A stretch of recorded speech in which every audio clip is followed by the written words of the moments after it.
എല്ലാ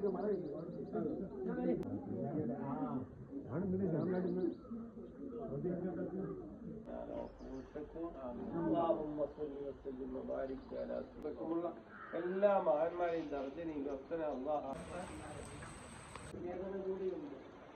പല വ്യത്യാസങ്ങളും മഹത്വങ്ങളും ഉള്ളതോടൊപ്പം 1947 ആഗസ്റ്റ് 14 കഴിഞ്ഞ് 15-ാം രാവ് അർദ്ധരാത്രിയിലാണ് ഇന്ത്യക്ക് സ്വാതന്ത്ര്യം ലഭിച്ചത്. അന്ന് ഇതുപോലെയുള്ള ഒരു വെള്ളിയാഴ്ച ദിവസവും തന്നെയായിരുന്നു. അതേ ദിവസം മടങ്ങി വന്ന ഒരു വർഷവും കൂടിയാണ് ഈ വർഷത്തെ സ്വാതന്ത്ര്യ ദിനാഘോഷം. അതോടൊപ്പം ഏറ്റവും വലിയ ജനാധിപത്യ സോഷ്യലിസ്റ്റ് രാജ്യമായ നമ്മുടെ ഇന്ത്യ ഇന്ന് നേരിട്ടുകൊണ്ടിരിക്കുന്ന പല പ്രശ്നങ്ങൾക്കും പരിഹാരമായി ഈ നാടിന്റെ പൂർവകാല മഹത്തുക്കളായ പൂർവകേസരികൾ ഇവിടെ തയ്യാറാക്കിയ നമ്മുടെ അജയ്യമായ ഒരു ഭരണഘടനയുണ്ട്. ആ ഭരണഘടനയ്ക്ക് വിഘാതമായി അതിന് കേടുവരുത്തുന്ന ഭംഗം വരുത്തുന്ന നിയമനിർമ്മാണങ്ങൾ ഔദ്യോഗിക സഭകളിൽ പോലും സജീവമായി നടക്കുന്ന ഈ ഒരു സന്ദർഭത്തിൽ നമ്മെ സംബന്ധിച്ചിടത്തോളം ഈ ഒരു ആഘോഷം എന്തുകൊണ്ടും വളരെ വിലപ്പെട്ടതാണ്. പ്രത്യേകിച്ച് ഈ രാജ്യത്തിൽ ജീവിക്കുന്ന എല്ലാവിധ മത വിഭാഗങ്ങളെയും ഈ സ്വാതന്ത്ര്യ ദിനത്തിൽ അവരുടേതായ കടപ്പാടും സ്വാതന്ത്ര്യ സമരം നടക്കുമ്പോൾ ഓരോ മതവിഭാഗങ്ങളും അവർ ചെയ്ത പങ്കുകളും ചരിത്രത്തിൽ നിന്ന് താളുകളിൽ നിന്ന് പുറത്തെടുത്ത് പഠനം നടത്തേണ്ട ഒരു ആവശ്യകത വളരെ അനിവാര്യമായിരിക്കുന്നു. എന്തുകൊണ്ടെന്നാൽ ഈ രാജ്യമെന്നത് നാനാത്വത്തിൽ ഏകത്വം എന്നതാണ് നമ്മുടെ തത്വമെന്ന് പറയപ്പെടുന്നത്. യൂണിറ്റി ഇൻ ഡൈവേഴ്സിറ്റി എന്ന് പറയപ്പെടുന്ന ആ സനാതനമായ തത്വത്തിന് അതിന്റെ അടിവേര് മുറിച്ചുകൊണ്ടുള്ള പ്രവണതകൾ ഇന്ന് രാജ്യം ഭരിക്കുന്ന ആളുകളിൽ നിന്ന് തന്നെ ഉണ്ടായിക്കൊണ്ടിരിക്കുകയാണ്. ഒരു സന്തോഷം അതല്ലെങ്കിൽ ഒരു വാർത്ത പത്രമാധ്യമങ്ങൾ ഇന്ന് റിപ്പോർട്ട് ചെയ്തുകൊണ്ടിരിക്കുന്നുണ്ട് എങ്കിലും ഇന്ന് രാജ്യം ഭരിക്കുന്ന നമ്മുടെ ഭരണഘടനയുടെ അകക്കാമ്പ് മാന്തി സ്വയം ഇഷ്ടപ്രകാരം ഈ രാജ്യത്തിനെ ഭരിക്കാനുള്ള നിയമനിർമ്മാണങ്ങൾ നടത്തുന്ന വിഭാഗം അധികാര കസേരയിൽ എങ്ങനെയാണ് കയറിപ്പറ്റിയത് എന്ന് ഇന്ന് രാജ്യം വീക്ഷിച്ചുകൊണ്ടിരിക്കുന്നുണ്ട്. അതിനെയെല്ലാം മറികടന്നും അടിച്ചമർത്തിയും ഒതുക്കിയും മുന്നോട്ട് തന്നെ പോകാനുള്ള സാഹചര്യങ്ങൾ അതിന്റെയും അപ്പുറത്ത് അവർ തയ്യാറാക്കിക്കൊണ്ടിരിക്കുകയാണ്.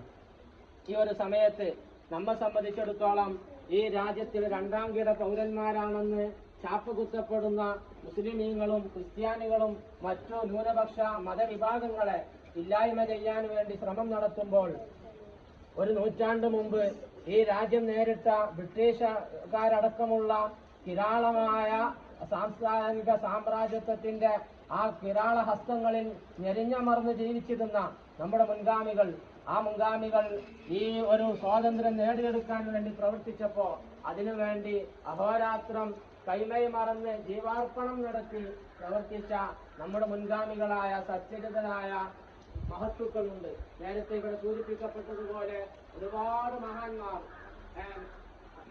അലി സഹോദരന്മാരെ പോലെയുള്ള മഹത്തുക്കൾ, അതുപോലെ തന്നെ അലി മുസ്ലിയാരും വാരിയകുന്നത്ത് കുഞ്ഞഹമ്മദാജിയും വന്യരായ സയ്യിദ് മമ്പറും തങ്ങളുപ്പാപ്പയും വെളിയങ്കോട് ഉമർ ഖാദിയും ബ്രിട്ടീഷുകാരുടെ ആ കിരാളമായ അതല്ലെങ്കിൽ ആ കാടമായ നിയമങ്ങൾക്ക് എതിരെ ഈ സമൂഹത്തെ സമുദ്ധരിക്കുകയും അങ്ങനെ സമുദ്ധരിക്കപ്പെട്ട ഒരു സമൂഹത്തിൽ നിന്ന് ഘട്ടം ഘട്ടമായി നമ്മുടെ ഈ സമൂഹത്തിലേക്ക്, ഇന്ത്യയുടെ പൗരന്മാരിലേക്ക് ഈ രാജ്യത്തിന്റെ സ്വാതന്ത്ര്യം തിരിച്ചു കിട്ടിയ ഒരു മഹത്വമേറിയ ദിവസമാണ് ആഗസ്റ്റ് 15 എന്ന് പറയപ്പെടുന്നത്.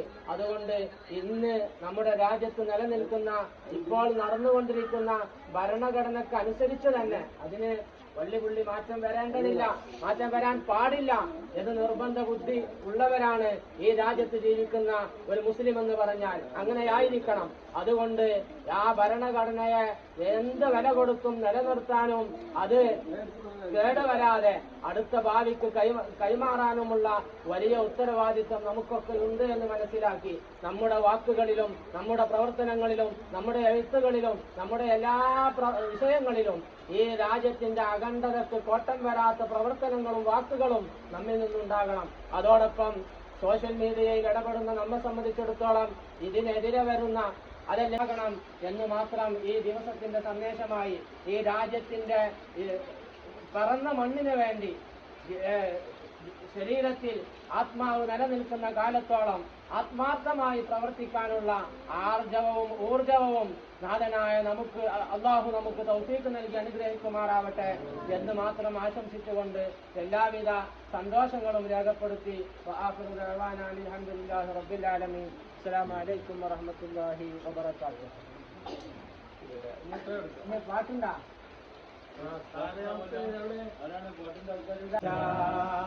हिंदुस्तान हमारा हमारा सारे जहां से अच्छा, सारे जहां से अच्छा बुलबुलें हैं इसकी ये गुलिस्तान हमारा हमारा.